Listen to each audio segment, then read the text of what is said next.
Remember to subscribe and hit the notification button to keep up to date with our latest videos.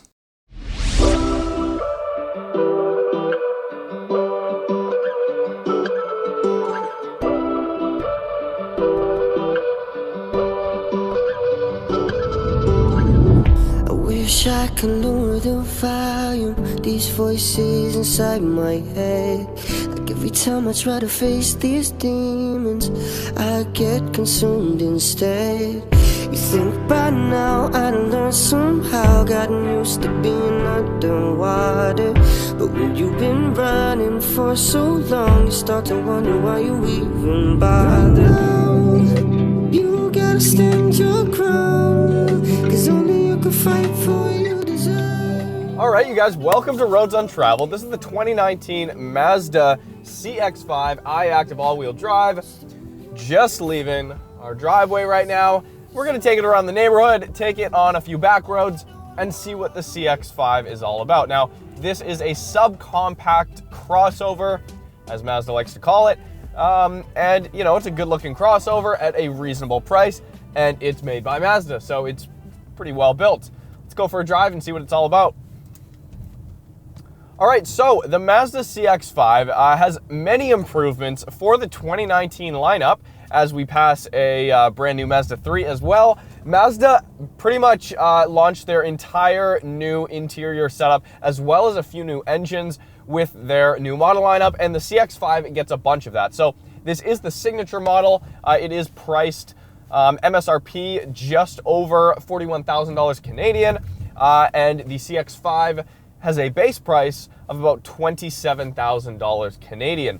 So, you know, it's a bargain, as with the Mazda 3, which also started at $27,000.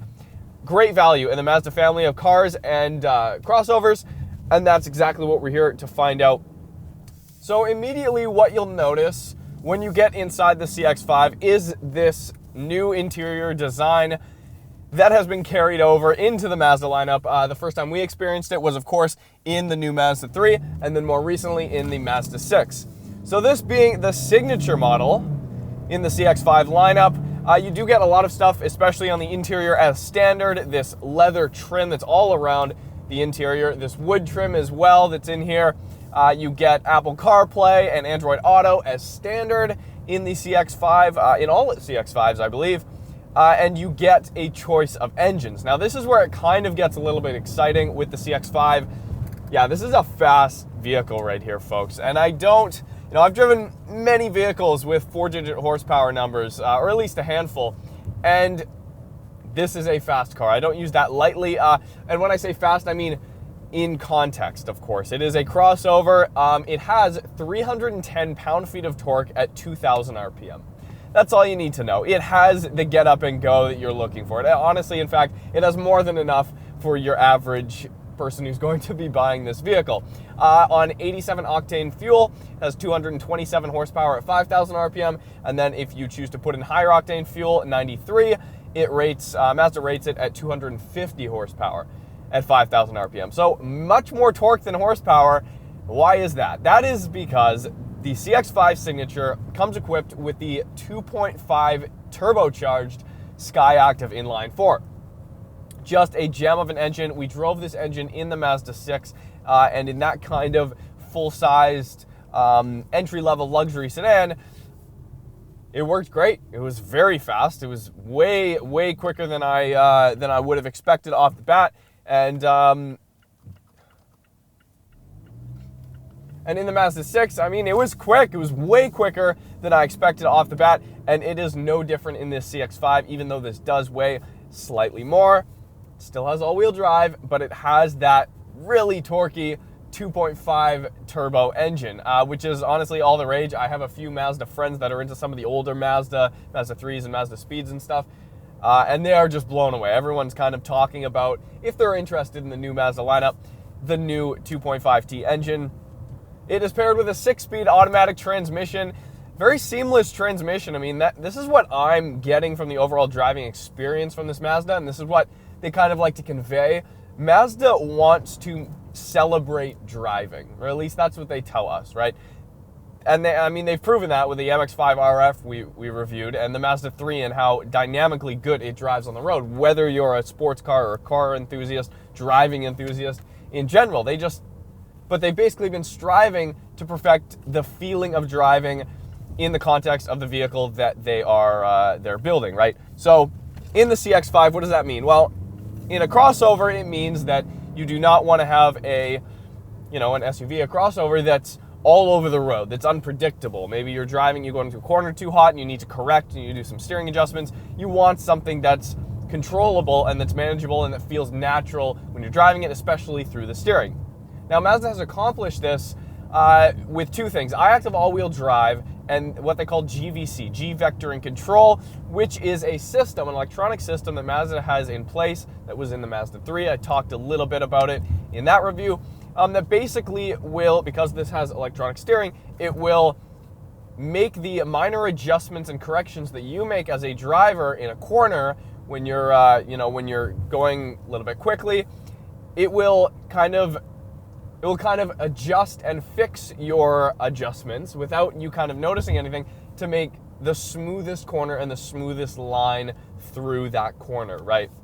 So any minor corrections that you think you should be making to adjust the weight and stuff, and maybe a normal car would get unsettled in a scenario like that if your inputs are not perfect, then Mazda kind of seamlessly and with a very friendly attitude kind of will just do that under the radar for you and make those corrections very smooth and fluid, especially in the steering. So, they claim that it does control the ride a little bit more, controls the pitch and the yaw of the vehicle, the side to side a little bit more than you would have in a normal car. And I've got to say, I haven't driven an old Mazda 3 or an old Mazda product back to back with like a brand new CX-5 or something, but that being said, they feel really good to drive. It shows in the driving, like, immediately. Every time you drive a Mazda car, the steering feels great.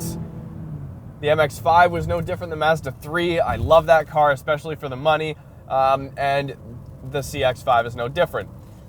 This isn't really my segment. I would take an MX-5. I would take a Mazda 3 even for, a daily driver who was a manual. The CX-5 obviously does not come in a manual. But if you are in this segment of vehicle, the CX-5 is one of the top-selling Mazdas, and I'm not surprised. Here in North America, we have a very weird obsession right now, I call it a fad, of crossovers. We really do. We are obsessed as a society with crossovers and SUVs, and have been for some time, at least a decade or more. The CX-5, it doesn't feel like it's really feeding into that. It feels like it's just taking the best elements of everybody and kind of just taking the driving experience that Mazda has already been known for a very long time, and putting it in a package that a normal person can afford and actually enjoy. So, the CX-5 is a vehicle that I would never personally buy, but not because it's not a good vehicle, just because I'm not looking to sit this high up on the road. I like to be as low down to the road as possible. Now, even a guy like myself who likes to be in lower cars and sports cars, this doesn't feel overly big. It's not overwhelming when you're driving in the CX-5. It really isn't. It's a great sized subcompact crossover as far as I'm concerned. The ride height and the gap, the ground clearance between the tire and the fenders would suggest this is just like a compact SUV. I wouldn't call this a crossover. This can get over a lot of terrain that a lot of other SUVs that we've seen on the market could not even dream of taking over because their ground clearance is just not up to par. And you'll see that. I don't want to name any names, but some of the ground clearance is like, what? You really claim that you can take this off-road? But this CX-5, you look at it, it's got plenty of ground clearance. I would say unfortunately, we don't have the privilege or the means to really take it on some mudding or, take it off-roading for this review, but you keep on calling my cell phone to tell me you're sorry. I've heard it 1,000 times. You always tell me you change now, back from the outside to turn back the hourglass. Over the summer, we've had the opportunity to drive and review a variety of new 2019 vehicles. Everything from Hondas, Acuras, Nissans, Infinitis, even some BMWs. Now this has given us some insight into seeing what these manufacturers are producing in 2019. Now, a commonality between the Japanese manufacturers have been that the vehicles themselves seem to be really dialed in. They're well built, feel great on the road. However, their interiors seem to be lacking a bit. Though well built, they seem to be quite dated. And the technology that they've included are almost like they've come from a vehicle 10 years ago. Mazda, however, seems to be the exception. Their newly redesigned interior looks stunning. It looks modern, it's sharp, and here's the thing. This thing only costs just over $40,000 Canadian, which is an absolute steal. But anyways, let's hop inside and take a look.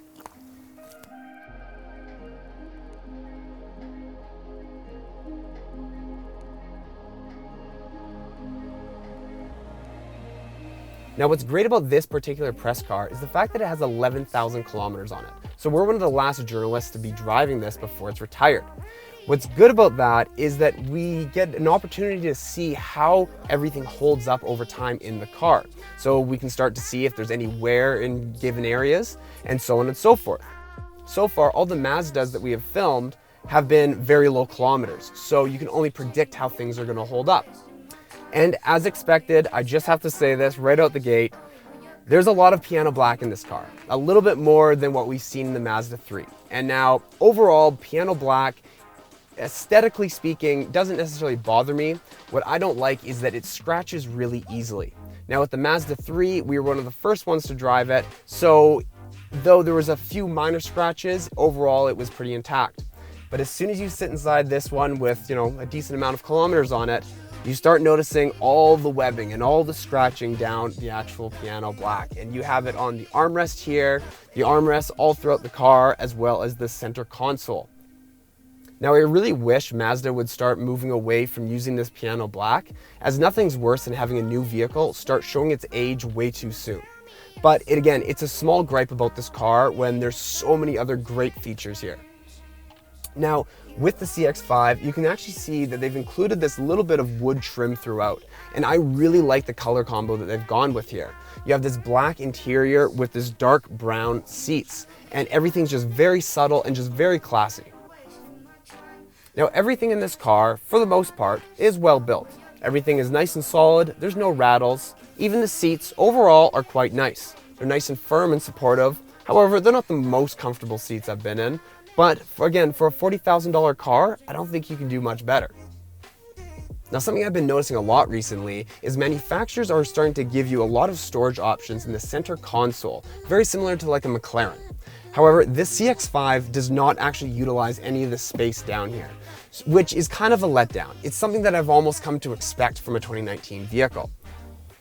As we continue on up to the front here, you can see that we have our temperature controls. Now, everything is very simply laid out and it's easy to operate. Looking down here, we have our vented seat option. Now, we filmed a number of vehicles in 2019 with the vented seats. And for the most part, I find that they provide very little, if any, type of cooling. However, with the CX-5, I have to say, these are probably some of the better vented seats I've used so far. However, it comes at a cost because the fans that are in the seat are actually quite loud. Continuing on, we have our infotainment system. Now, this is the same infotainment system that's in the MX-5, the Mazda 3, and Mazda 6. And I have to say, I think Mazda's done a great job designing this. The software overall is really easy to operate, and there's not much of a learning curve as soon as you sit down and try to use it for the first time. Nothing's worse than hopping into a car that has a very complicated infotainment system, which makes actually connecting your phone and figuring out how to operate it a lot more difficult.